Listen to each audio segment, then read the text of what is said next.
হয় অতিকে আচৰিত নিন্দনীয় লজ্জাজনক ঘটনা অসমৰ ধুবুৰী সমষ্টিৰ সন্মানীয় সাংসদ ৰকিবুল হুছেইন ডাঙৰীয়াৰ লগত যি ধৰণে জঘন্য কাণ্ড হৈ গ'ল নগাঁৱৰ ৰূপৈ হাটত তেখেতক ৰাজপথত গুৰুলকৈ তেখেতক পিটিছে তেখেতৰ সৈতে তেখেতৰ পুত্ৰ আছিল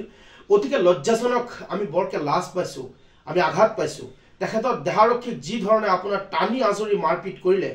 দেহাৰক্ষীৰ পৰা মৰণাস্ত্ৰ কাঢ়ি লোৱাৰ যিটো নেকি তেওঁলোকে ঘটনা কৰিছে আমি অসম সংখ্যালঘু সংগ্ৰাম পৰিষদৰ তৰফৰ পৰা তীব্ৰ নিন্দা আৰু গৰিহণা জনাইছোঁ আৰু আমি বিশেষকৈ নগাঁও আৰক্ষী মহোদয়ক আমি অনুৰোধ জনাইছোঁ অনতিপলমে 24 ঘণ্টাৰ ভিতৰত এইসকল দুষ্কৃতিকাৰীক আপোনালোকে আটক কৰি দৃষ্টান্তমূলক শাস্তি বিহাৰ ব্যৱস্থা গ্ৰহণ কৰক অন্যথা আমি অসম সংখ্যালঘু সংগ্ৰাম পৰিষদে 24 ঘণ্টাৰ পিছত আমি যিকোনো পদক্ষেপ গ্ৰহণ কৰিবলৈ বাধ্য হ'ম কাৰণ এইখন দেশত যদি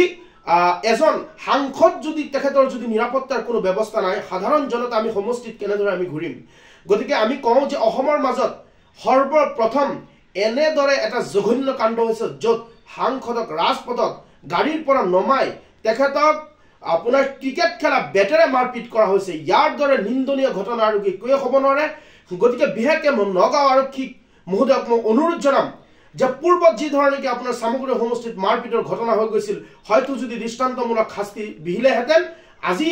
এনে পুনৰাবৃত্তি নহ'ল হয় গতিকে এইটো লৈ আমাৰ